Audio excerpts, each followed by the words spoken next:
Hola a todos. Hoy vamos a hacer un desencriptando la actualidad. Bueno, a ver, se me ha salido un poco Hugo Chávez esto, ¿eh? Vamos a ver un poco la historia. Bueno, a ver, hoy me gustaría hablar de lo que ha ido pasando esas últimas semanas, porque me parece que, bueno, es interesante analizarlo un poquito desde el punto de vista, desde mi enfoque, para poder ofreceros, pues bueno, una perspectiva un poquito, digamos, diferente, ¿no?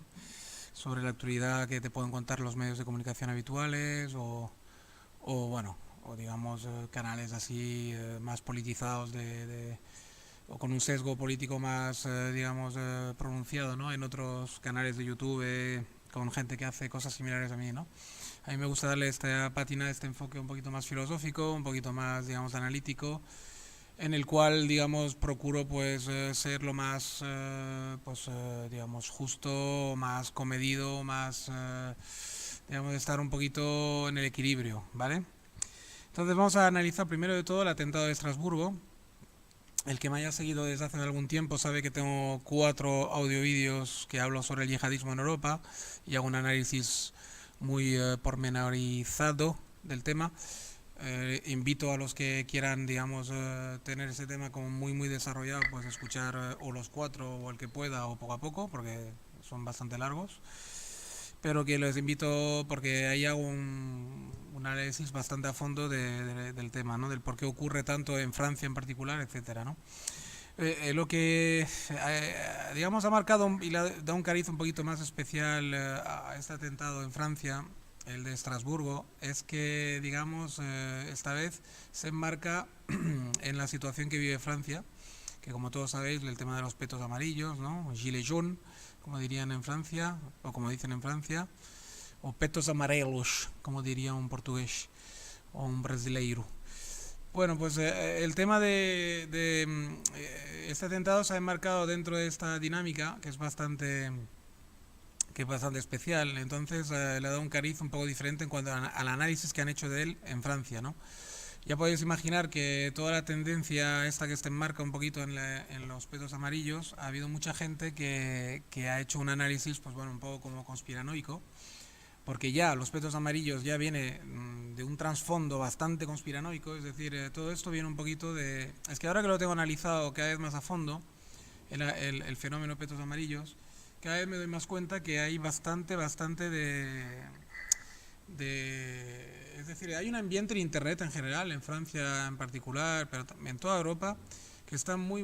yo empiezo a pensar ya, no en conspiraciones de estas tontas que cuentan en la red, pero sí en las verdaderas conspiraciones que sí que se producen a nivel internacional, a nivel de realmente de digamos, los estados y a nivel de las agencias de inteligencia de cada país.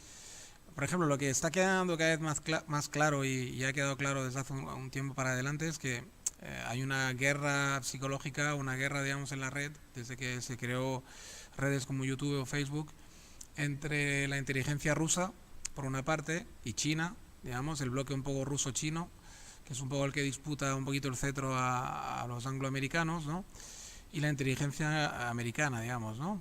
Entonces, claro, ahí se nota que el fenómeno petos amarillo es puro en el sentido que sale realmente de la base, sale realmente del pueblo, es horizontal en ese aspecto, pero está muy contaminado veo cada vez más por todas esas historias conspiranoicas que circulan por la red, que en Francia pues son exactamente igual que en España, pero tienen toques pues particulares del país, claro, evidentemente, ¿no? Cada país tiene su toque, ¿no? Aquí en España siempre es la guerra civil, digamos, la que intentan avivar cuando se inmiscuyen potencias extranjeras en España, y en Francia pues se intenta un poco siempre reavivar un poco el pueblo contra digamos, una élite, una casta, ¿no? Digamos, que se supone que después de la Revolución Francesa igualmente al final se estableció una especie de casta otra vez comandando, todo un rollo subterráneo ahí que hace ver al pueblo francés que de alguna forma al final todo es el populismo, ¿no? Siempre es el populismo. Luego hay muchas fuerzas que convergen ahí, ¿eh? Yo no digo que solo sean la inteligencia extranjera la que esté manejando todo esto, porque hay inteligencias, o sea, o mejor dicho, hay fuerzas en las propias naciones convergentes, es decir, bueno, que convergen con ello, que se aprovechan de ello y que ya de por sí solas siempre han actuado, es decir, siempre hay fuerzas antagónicas, ¿no? En un mismo país también, ¿no? Siempre hay, digamos, diferentes fuerzas que se disputan el poder, ¿no? Político, el poder económico, en definitiva. Y claro, yo no digo que sea solo, digamos, las potencias extranjeras. Yo digo que las potencias extranjeras, las inteligencias extranjeras que se meten se inmiscuyen en los países, digamos, saben muy bien las teclas que hay que tocar para reavivar los populismos de ambos lados de un país, ¿no? Y en Francia se está notando mucho, porque con el atentado de Estrasburgo, lo que he notado es esto, ¿no? Que hay mucha conspiración ahí que dicen que es el Estado francés que activa células terroristas. Justamente ahora que ha habido el tema de los petos amarillos para frenar los petos amarillos, para que la gente tenga miedo a salir a manifestarse, etcétera. Pero es un absurdo, porque si os fijáis bien, mucho antes de los petos amarillos y el movimiento amarillo había atentados muchísimo más graves, ¿no? Como por ejemplo el de París, ¿no? El del Bataclan, que recuerdo que no fue solo el Bataclan, que fueron matando gente por las terrazas de los bares. O sea, que la gente parece que se ha centrado todo solo en el Bataclan, porque es donde más muertos hubo, digamos. Pero hay que recordar que fueron disparando por las terrazas e incluso dispararon a coches en marcha. Quiero decir que fue una especie de guerrilla urbana. Fueron 15 tíos armados hasta los dientes que fueron disparando por todo París, matando a centenares de personas. Por lo tanto, ojito que nos estamos olvidando muy rápido de que ha habido atentados muy graves ya en París, mucho antes de los chalecos amarillos, y yo para mí no tiene nada que ver, es una coincidencia. Yo creo que el perfil, si habéis escuchado alguno de mis anteriores audio-vídeos hablando del yihadismo europeo, el perfil está muy claro, siempre es lo mismo, o sea, un joven de origen magrebí, o sea, norteafricano, profesando el Islam, que normalmente con el típico perfil de gamberro, ¿no? De delincuente, que de repente en un último gesto heroico de intentar congeniarse con su religión y ir al paraíso, pues se lleva por delante a lo que dicen ellos de infieles, ¿no? Porque está claro, como te radicalizas en la rama del Islam, hay una rama del Islam que profesa literalmente pasajes del Corán que lo dicen literalmente. O sea, eso no se puede obviar. Quiero decir, no es racismo ni es, digamos, meter en la diana a los musulmanes en general, pero es que por no meter en la diana a los musulmanes en general, no hay que dejar de decir la verdad y la realidad tal y como es, ¿no? Quiero decir, no hay que dejar de describir la realidad. Es decir, hay el Corán, como todas las religiones, se hace ciertas interpretaciones literales de algunas páginas de su Corán en este caso. Digamos, hay pasajes que invitan a matar infieles y que les dicen que si matan infieles van al paraíso, y hay gente que se lo toma al pie de la letra y que cuando quieren, digamos, cuando ven que su vida está muy liada o está muy, como este hombre, pues lo iban a volver a meter en la cárcel, probablemente no tenía ganas de volver a entrar y ha decidido suicidarse de esa manera. Pasó en Cataluña este verano con un chaval también en Cornellà y pasará, y ya se ha convertido en una moda y ahora pues todos los delincuentes de origen magrebí, pues reincidentes y tal, y que tienen una vida muy liada, que de repente en un último acto creen redimirse y quieren redimirse de esa manera, pues ojito que eso no va a parar. Y encima cada vez hay más magrebíes, o sea, cada vez hay más norteafricanos, cada vez hay más gente confesando el Islam, por lo tanto el porcentaje es pequeño, pero en una masa que cada vez es más creciente, pues el porcentaje es grande al final. Es decir, en 10 millones de musulmanes que hay en Francia, pues claro, ¿qué es? ¿El 0,05% que pueden atentar? Pues hagan cuentas, ¿no? O sea, estamos hablando de 50 atentados al año, a lo mejor. O sea, quiero decir, ojito. Y que cada uno de ellos se lleve una media de 5 personas por delante. Ojo, o sea, ya empezamos a hablar de una cifra importante de muertos anuales, ¿no? Por lo tanto, ojo, que para mí no es moco de pavo que unas 250 o 300 personas puedan morir al año por culpa de desequilibrados, que encima profesan, digamos, realmente una religión o una cultura, digamos, que es ajena al país de acogida y que no quieren integrarse. Pues para mí es un problema peligroso, ¿no? Es un problema.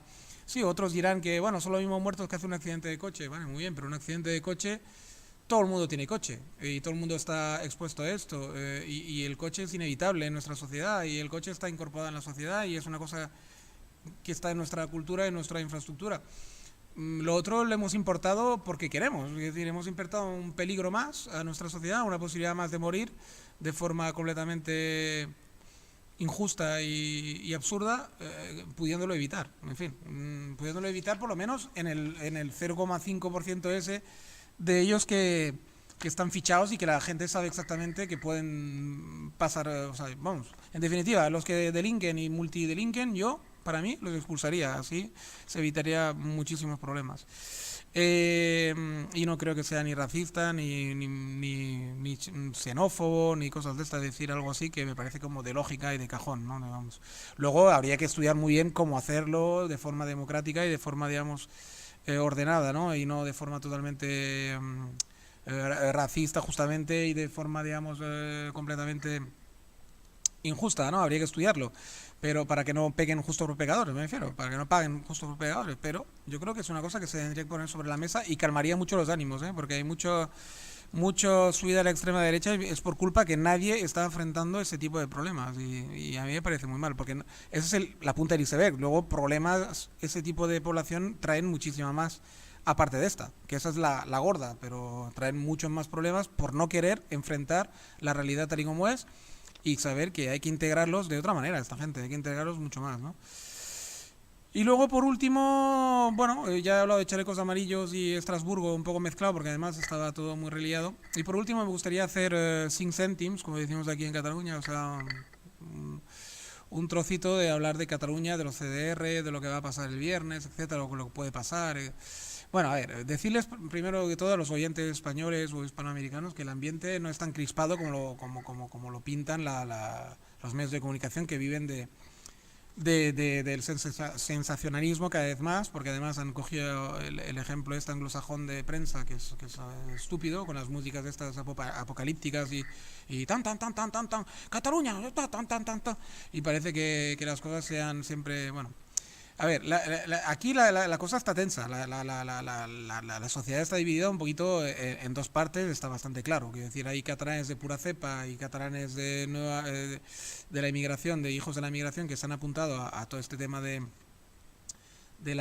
para mí equivocado los segundos, porque se dejan arrastrar por los primeros, que siempre han sido nacionalistas, pero que ellos, digamos, de alguna forma tiene algún sentido que lo sean, pero los que se enganchan al carro no siendo ni de aquí o siendo hijos de la inmigración, no lo acabo de entender, pero bueno, en fin, porque se puede uno sentirse catalán sin tener que ir al extremo de ser nacionalista, pero en fin.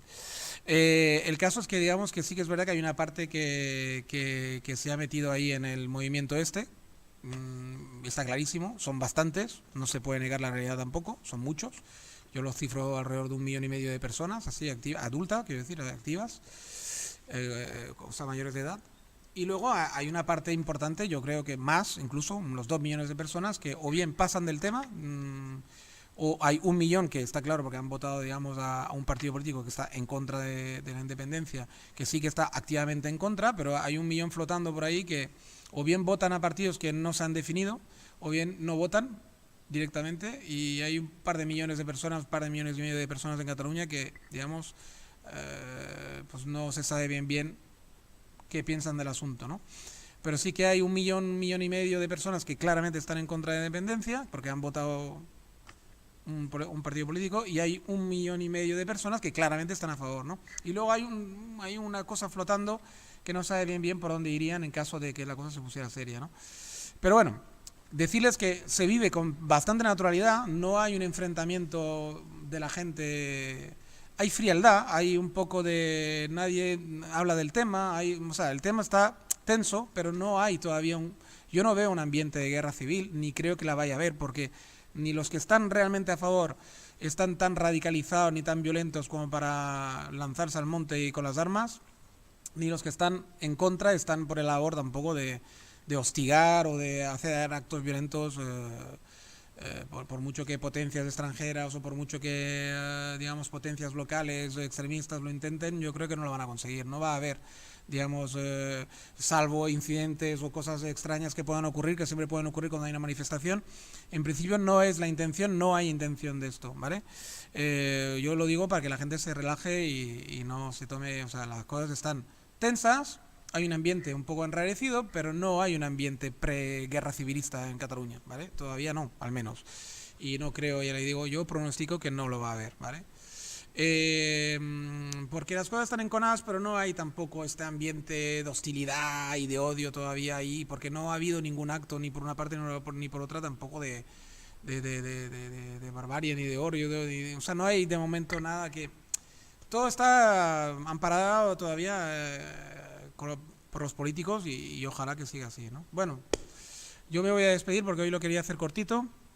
Ya iré desarrollando todos esos temas un poquito, si es necesario desarrollarlos un poquito más adelante, pero bueno, yo quiero dar un mensaje de tranquilidad y sobre todo pues esto, si os ha gustado ya sabéis, ¿eh?